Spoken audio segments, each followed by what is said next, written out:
your shit. Whatever you talking about, the motherfucking lie. And you motherfucking know it. I don't give a whatever you talking about, the motherfucking lie. And you know it. You. Chimping out, man. Low impulse control. This is the reason why Austin Metcalf is dead. Because this is a response that is told. This is a response they teach their young people to have.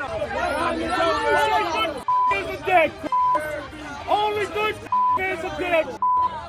Girl that we spoke with knew Anthony pretty well, that she says, and told us this. I'm in shock because it's like, I wouldn't expect that from him. I only know him fighting and stuff, like, you know, but to take someone's life is just like a different level. The idea that no black people ended up on the jury is simply happenstance. There are people of color. I looked at them all yesterday. There's Asians, there's Indians, there's Hispanics. So there's multiple people of color. There's just no black people. Ladies and gentlemen, I just wanted to let you guys know viewer discretion is advised because this is going to be a tough video to watch. A lot of people are unaware of just the amount of vitriol and venom that black folks have for white people, the amount of smoke that a lot of people in the community have, which obviously I don't share, but this is just how a lot of people think. Some people are still fighting a war that had ended a long time ago, but they're determined to make sure that that war keeps going, unfortunately. But let's talk about Austin Metcalf and Karmelo Anthony first, because this guy is in big trouble. It's not looking good, guys. I'm going to react to a clip here where they're talking about witnesses saying that Anthony was the aggressor, that he could have left. He had the option. He didn't. He was in the wrong spot. Shouldn't have been there because that's just not how things operate. All sorts of stuff. Let's go ahead and react to that. By the way, guys, there's a new feature on YouTube where you can hype videos. So be sure to like the video, hype the video. It helps out a lot. Appreciate you. In the track meet murder trial in Texas, new testimony from teenage teammates of Austin Metcalf revealing more details about what they say led up to the deadly stabbing last year. Chanley Painter is here with the details on the trial of the suspect, Karmelo Anthony. Hey, Chanley. Hey, Charlie. Good morning. So the jury heard testimony from law enforcement officers, school officials, first responders, and perhaps most importantly, the fellow students who witnessed this deadly confrontation. One student witness testified that he saw Karmelo Anthony walk under the Memorial High School tent, even though he didn't go to that high school. He said Anthony was asked 15 times to leave the tent but refused, including Austin Metcalf, who also asked him. This witness went on to testify, quote, "I remember Karmelo refusing to leave and Austin saying, 'You need to leave,' and Karmelo saying, 'Touch me and find out.'" So before we continue, this is something I can't really get past. You know, from my understanding, Anthony was an athlete himself. He already knows the rules of engagement, so why the hell was he under the incorrect tent to begin with? Jurors heard emotional testimony from Metcalf's track coach. He said that Metcalf was helping lead setup efforts that day, which basically means he was in charge of setting up the tent and equipment. The coach testified and said athletes don't just go under other teams' tents. This is something that's understood between the athletes.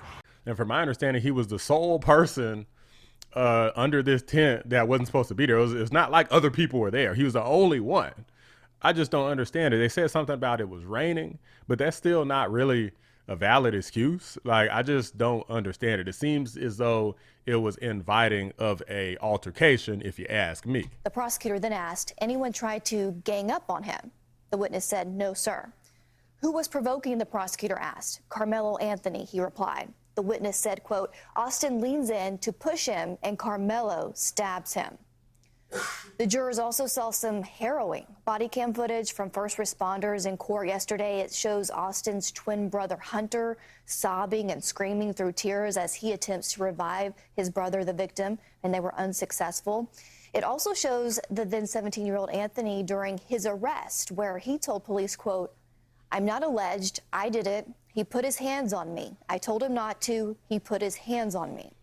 All right, so there's been conflicting information coming out about whether or not Anthony was jumped by Metcalf and his twin brother and others who were there. Some people say as many as 4 people. Now, we haven't seen the video footage, and I haven't heard this story from any actual confirmed news sources, like literally any of them. So I'm taking that for a grain of salt. I'm taking that as propaganda unless I hear otherwise or see the video. As it currently stands, the vast majority of the stories are portraying this as Metcalf, Anthony, and Metcalf pushed Anthony. Anthony responded by stabbing. Like that's point blank, unless we see otherwise or there's some other testimony that comes out or video that comes out or something, then that's what I'm going to believe. And from what I'm seeing, I don't see how this is proportional force that you could justify if somebody pushed me. I mean, I've had people step on my shoes. I mean, should I stab them? I mean, the guy, come on. I've had people push me unintentionally, intentionally, especially around that age, like when you're like around teenage age. I mean, that's all boys do is fight or threaten to get in fights and stuff. And man, like there's so many people I could have stabbed. I could have been doing about 20 life sentences right now. And that's what puts me in this position to keep going and progressing in life. And Anthony's up here fighting for his life in trial. That's why you don't go on the offense every single time somebody aggrieves you. Certainly not with deadly force. Defense attorneys argue that Anthony stabbed Metcalf, who was unarmed, in self-defense. Anthony faces between 5 to 99 years in prison if he is convicted, and the trial is expected to last a couple of weeks. And then I think he said he put his hands on me. I told him, hold on, let me see this. He told police, quote, "I'm not alleged. I did it. I did it. Put his hands on me. I told him not to. He put his hands on me." Okay, so for those who are saying that he got jumped, nobody's saying, Anthony himself is not claiming, at least according to what we're seeing here, he's not claiming that he was jumped. He's not saying that I feared for my life. He's not saying any of those classic things that the defense is now arguing of, for the sake of trying to save Anthony from like the maximum prison sentence. But he's specifically saying that it was between him and Metcalf. This is what he put his hands on me, not they put their hands on me. They jumped me. I was afraid. I tried to leave, like nothing. So this seems pretty closed and shut at this point in time. Now, guys, obviously there's going to be additional witnesses. They might call into question on, if these were Metcalf's friends that gave testimony or if, the police information here was somehow biased or something. I mean, they're going to try everything. I'm sure they'll have body cam footage from the cops. Probably they better have that. But guys, I want to go ahead and talk to you about the reality of this situation is deeper than just the facts. Okay, because we're looking at a situation where if Anthony somehow manages to get off, obviously that will be a great injustice. But if he goes to prison like it looks like he will, it's clear a lot of black folks do not care whether he's innocent or guilty. We're to a point in society where black people will openly support evil acts as long as it's towards white people. If it's towards white people, it is justified. That's how a lot of people think. Here's this video. I want to react to this with you guys of this woman saying she doesn't care if Anthony is guilty or not, what the evidence shows, because you got to stick by her. You got to stick by your own, because that's what the white people do. Even though on this channel, I demonstrate white people attacking each other and trying to take each other down all the time, including legally. Just look at what they try to do with Trump. But it's like these people are blind. Like they don't see anything that they don't want to see. Let's go ahead and get into this. If evidence does come out that Karmelo was not in fact fighting for his life when he stabbed and killed Austin Metcalf, do you think that the black community will accept that? If evidence shows that he did not, no, we're going to stand by ours regardless. They stand by theirs. We're going to stand by ours regardless. I'm a mother first. I'm a black mother. Let me put that on there. I'm an African-American mother. So I have to put away my color first and step into the motherhood. Nobody wants to see their child slain. So I do want to send prayers to Austin Metcalf, their family. But at the end of the day, I got to think like, okay, what did you do to him or whatever to cause this to happen, the reaction? We got to start taking accountability for our kids. Because then again, if my kid, that's why it's a catch-22, if my kid was Karmelo and I feel like his back was up against the wall, well, I'm going to tell you straight up, better mine than yours. Better mine than yours. So either way it go, everybody loses. A black boy allegedly murdered, and I say allegedly, heavy on the allegedly. Allegedly. I mean, Carmelo Anthony, according to the clip we just watched, admitted that he did it. There's no alleged here, but let's keep going. I mean, I guess according to the law, it's alleged, but according to Anthony's words himself, it's not alleged. Murdered somebody. You see what I'm saying? So yeah, this is about race. Because if the shoe was on the other foot, they wouldn't give a damn. Guys,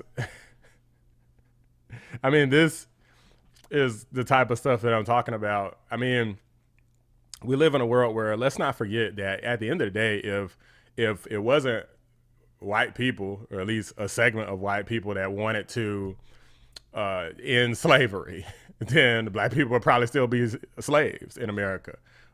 Same for the civil rights movement and Jim Crow and all these things. Yes, was there evil that was done?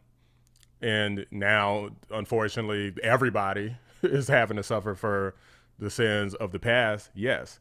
But how does modern day sins against people that are here currently make the situation any better? Because all this is going to do is make it where now you have black people committing sins against white people unjustified and thinking that it's okay.